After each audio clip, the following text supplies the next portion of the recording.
Oui, fraternité. Bon, petite vidéo. Tiens, je vais commencer par une pensée pour mon pote Nietzsche. Voilà, mon pote qui est mort, qui s'est suicidé. Enfin, voilà, je vais pas rentrer trop dans les détails. Mais en gros, c'est voilà, un gamin qui s'est suicidé, que j'aurais pu aider, mais que j'étais trop absorbé par le mouvement. Et au final, un gamin qui n'avait pas de terre d'accueil ou l'accueillir, voilà, qui s'est battu à la ZAD pour garder l'accueil ouvert.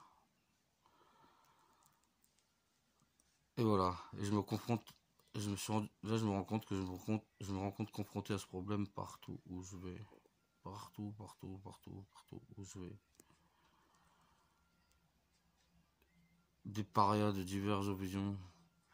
Ça lie pour des parias, et quand je dis parias, je suis large dans ce sens-là. Mais on va pas dire parias, non, parce que des opprimés de divers horizons se réunissent pour se battre contre l'oppresseur. Et c'est le cas ici, c'était le cas avant, c'était le cas à la ZAD, c'était le cas dans les autres ZAD où je suis allé, c'était le cas entre mes potes, c'est le cas partout où je vais. Partout où je vais. C'est le cas partout. Les gens se réunissent pour se battre contre l'oppresseur, à la moindre adversité, ils s'oppriment entre eux. Hein. En fait, est-ce qu'on se bat contre l'oppresseur ou contre l'oppression? Parce que je crois que c'est pas la même chose. Parce que on reproduit les mêmes schémas contre lesquels on se bat. C'est triste. Partout où je vais, j'essaie d'avoir une terre d'accueil pour des parias. Pour des gens comme moi, comme Nietzsche, comme les gens qui sont ici, comme d'autres gens qui pourraient venir. Une terre d'accueil pour qu'elle tienne la route, bien sûr, il faut qu'il y ait une structure. Tu peux pas laisser les gens venir faire ce qu'ils veulent ici, et faire ce qu'ils veulent sur la terre d'accueil. Parce que sinon ça partira en cacahuète. Mais définir des termes simples, définir un cadre de vie, et que toute personne qui se tient à ce cadre de vie est la bienvenue. Suivant les places qu'on a disponibles, on va pas faire de la surpopulation, bien entendu. Ça, c'est la logique même. Mais si on veut être suffisamment nombreux pour lutter contre l'oppresseur et l'oppression, il faut bien qu'on ait des terres d'accueil pour se réunir. Et surtout que déjà on perd des troupes tout le temps.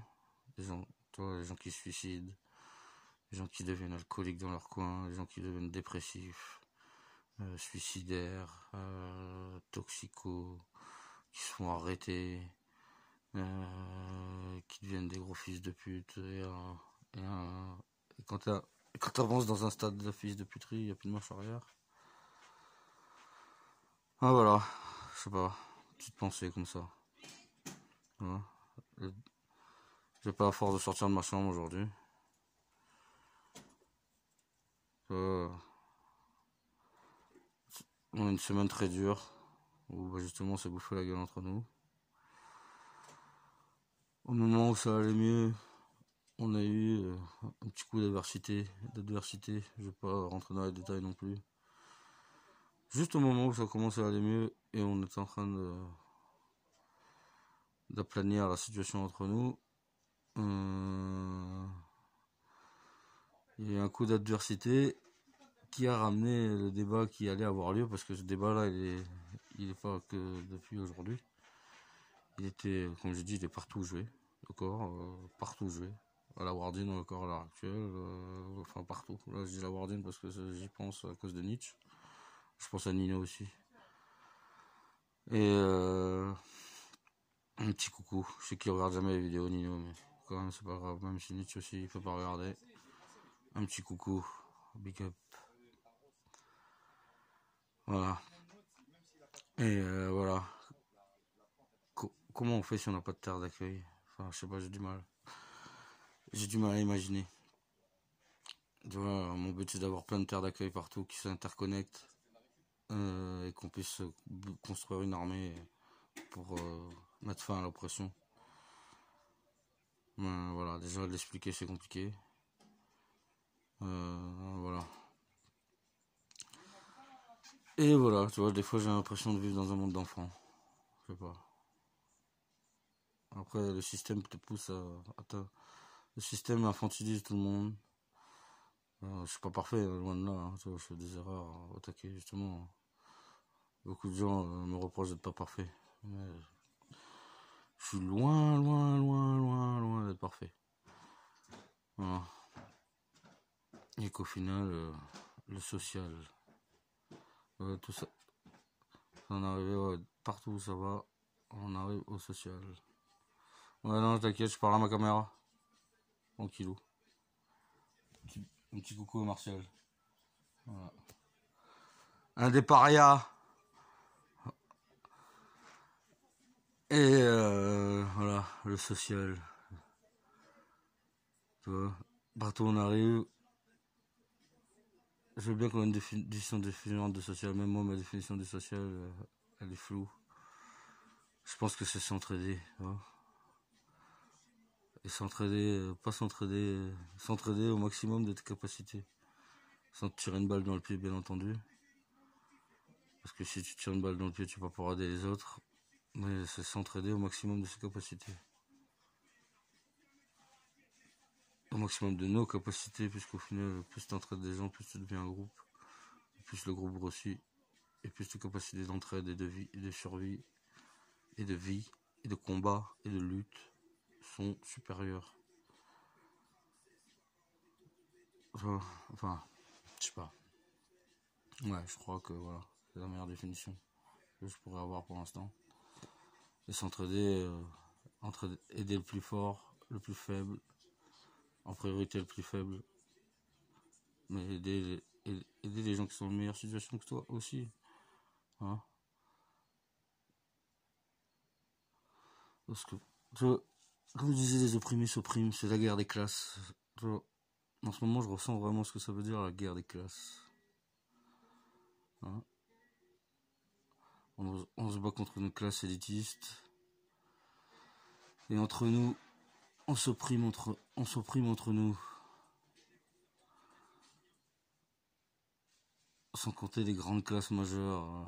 Le bourgeois qui opprime le prolétaire qui opprime le pauvre feignant, le chômeur feignant, le chômeur qui opprime le SDF qui opprime le clochard. Enfin, voilà. Un cercle d'oppression sans fin. Ah, je sais pas. J'ai pas trop de définition. Mais je crois que si on n'a pas de terre d'accueil, c'est compliqué.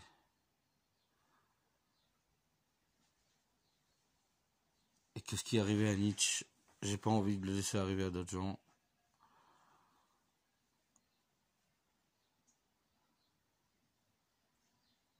Voilà. Bah, je sais pas. Sinon, à part ça, voilà, j'ai pas fait de vidéo depuis Bruxelles. Pour ceux qui ont le courage de regarder jusque-là. Ça fait 9 minutes. J'ai pas fait de vidéo depuis Bruxelles. Voilà, pas le temps, absorbé par le mouvement, absorbé par la fatigue. Enfin, voilà, absorbé par tout. Absorbé par ma non-asexualité. Je suis plus asexué depuis, je sais pas, un mois, 2 mois. Je sais plus. J'ai pas envie d'en parler non plus. Encore faux dans ma tête aussi. Voilà. Je sais pas, c'est compliqué.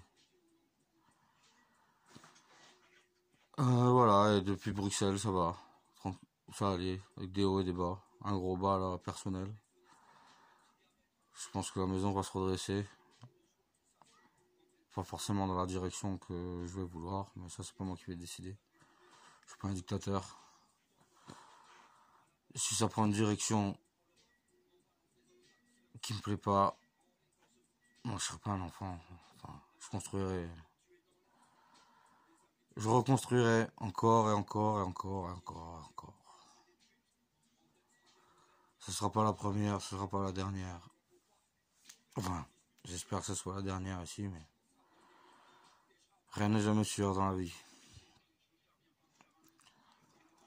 Voilà, pour ce qui est du mouvement, ben voilà, depuis Bruxelles, Bruxelles c'était assez spécial, enfin nous, déjà les informations c'est très chelou en ce moment. Deux morts de la rumeur des deux morts à Montpellier. Il y a des gens qui disent que c'est vrai, des gens qui disent pas vrai. Bon, ça c'est comme d'hab, tu me diras. Mais voilà, quand même, t'appelles des gens sur Montpellier que tu connais, des gens qui sont pas en mode, qui sont un peu dans le cadre, dans le cadre en général, et qui te disent que voilà ou non, normalement il n'y a pas de mort, mais quand même, avec tout ce qui s'est passé là-bas, ils peuvent pas l'affirmer avec certitude. C'est quand même qu'on vit dans un pays où on est arrivé dans un état là de, je sais pas, c'est Vichy quoi. Voilà, on est dans Vichy, on nous a mis une répression de fils de pute dans la gueule et on se bouffe la gueule tous les uns les autres. C'est un truc de ouf. On devrait s'unir par tous les moyens possibles, encore, pour lutter. Mais non, on se bouffe la gueule. Après, il y a la fatigue et tout ça, je comprends, tu vois. Et il faut qu'on arrête d'être entre nous et qu'on essaie de s'ouvrir aux autres. Je parle pas des syndicats, des patati patata, mes couilles en slip. Tu vois, tout le monde fait un pataquès des élections, Marine Le Pen, mes couilles en slip. Déjà, c'est une élection européenne. Te fie pas des résultats nationaux pour une élection européenne. Au niveau européen, rien n'a changé. Les Républicains, euh, le PS et les centristes. Voilà, comme d'hab, les Verts, enfin les Verts. Les vendus de verts qui font semblant d'être des verts, qui font de l'écolo bobo, qui travaillent avec les industriels, ils ont monté un petit peu. Les partis de droite ont monté un petit peu, mais voilà, les trois fils de pute au pouvoir, c'est toujours les mêmes. Voilà. En France, oui, bah voilà, on t'a fait gagner le FN dans une élection qui servait à rien. Bah du coup, bah voilà, on pourra pas prouver l'efficacité du FN, l'inefficacité du FN. Et du coup, voilà, les gens vont penser encore que c'est un bon parti. On va encore jouer le spectre du FN aux prochaines élections. Mais on voit qui c'est qui a gagné les vraies élections. À part le FN, ce qui est mauvais que le FN soit élu, c'est que là, il y a des fachos qui se sentent des couilles poussées. Mais ils étaient déjà là avant. C'est juste que là, leurs couilles, elles poussent. Tu vois. Et qu'on a qu'à avoir des couilles aussi. Tu vois, c'est tout. Et c'est pas facile, la vie. La vie, c'est pas facile. Tous les jours, c'est pas facile. Tu vois. Et qu'au final, voilà, les vrais gagnants des élections, comme depuis des années, c'est des abstentionnistes. D'accord. Et là, cette année, on a un peu perdu de marge parce qu'il y a 10% de plus en plus. Et ils sont bien vantés. Voilà. De ce qu'ils parlaient en premier, c'est quoi? Ils disaient pas que le FN avait gagné. Non, non. Premier. D'accord. Chose qu'ils disaient, ils te disaient élection en hausse. Parce qu'ils avaient très peur d'une élection en baisse, encore une fois. Parce qu'il y avait plus de 60% aux dernières élections. Là, il y en a 50%. Sans compter les gens comme moi qui n'existent pas. Hein. Et il y en a plein. Plein, plein, plein, plein, plein, plein, plein, plein, plein, plein. On est 60% de la population à pas avoir participé à leurs élections pourries. Voilà. Délégitimer le système en place. D'accord. Et ça pose problème. Ça, c'est ça qu'il faut parler. Hein. Et c'est nous, allons chercher, il faut aller chercher des abstentionnistes. D'accord. C'est pas tous des révolutionnaires. D'accord. Mais déjà, on parle de s'unir. La révolution, elle se fait pas en un jour. Faut arrêter d'être impatient un peu. Hein. On va passer de rien à ouais, ouais, ouais, ouais, c'est la guerre. Une guerre, ça se construit. D'ici demain, on est en guerre, on est morts tous. On a perdu. Parce qu'on a beau être plus nombreux, on n'est pas préparé, on n'est pas équipé. On est mort. C'est tout. Alors, comme je disais, au moins de problèmes, les gens ils se bouffent la gueule entre eux. Donc c'est pas possible maintenant, il faut construire un collectif. Enfin voilà. Et depuis Bruxelles, ben voilà, je m'attarde à la maison du peuple en colère, à bosser. Ça avance. On va relancer on va relancer. Toujours pas de nouvelles de la Carène. On va relancer le projet de la serre, j'en parlerai plus longuement. Je vais faire une vidéo pour vous montrer les lieux. On va relancer le projet de la serre. On avance sur notre convoi du G7.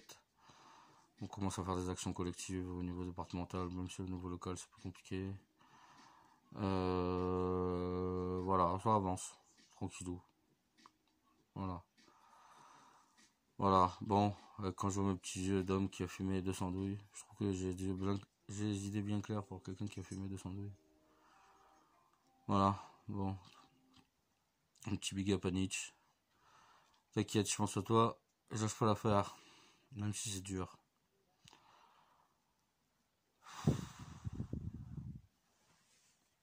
Pensez à tous les copains. Ça fait plaisir d'avoir du soutien. Je vais essayer de faire un peu plus de vidéos. Ça me fait du bien de parler à la caméra. En ce moment, j'ai du mal à dégager du temps pour moi-même. Vu que j'ai plus du temps pour moi-même dans ma propre chambre. Ça, c'est un paradoxe compliqué aussi. Enfin, c'est pas un paradoxe. C'est une situation compliquée. Voilà. Mais la vie, c'est comme ça. On s'adapte. On s'adapte. Voilà. Putain, et je commence à ressembler à mon grand-père de plus en plus. Voilà. Aujourd'hui, j'ai écouté du Johnny, du Mitchell, du adieu mon rêve. Voilà le jour qui se lève. Voilà, comme mon grand-père quand même va pas bien, il écoute de la musique. Comme ça, ces titres-là. J'en ai rajouté d'autres, mais mon grand-père écoute. Mon grand-père écoute ça. Un petit big up au grand-père, je vois pas d'ailleurs. Un homme droit et un homme droit. Tu vois, j'ai pris ses mauvais côtés, mais j'espère que j'ai pris ses bons côtés aussi. J'essaie d'être droit le plus tous les jours. C'est pas facile. D'être un homme meilleur tous les jours. Et je suis loin d'être au maximum de mes capacités. Comme je dis, je suis loin d'être parfait. Mais j'essaye. Enfin voilà. Petit big up aux copains. Petit big up à tout le monde. Putain, faut que je... Voilà. Un petit big up à Thiel qui mate ma vidéo. Désolé gros, j'ai jamais répondu à tes coups de fil. Chaque fois que je dis qu'il faut que je te rappelle. Mais tu t'appelles trop tôt à chaque fois que je dors. Appelle l'après-midi. Après-midi de France. Je te rappelle. De toute façon, je vais t'appeler. Voilà. Un petit big up à mon pote Thiel.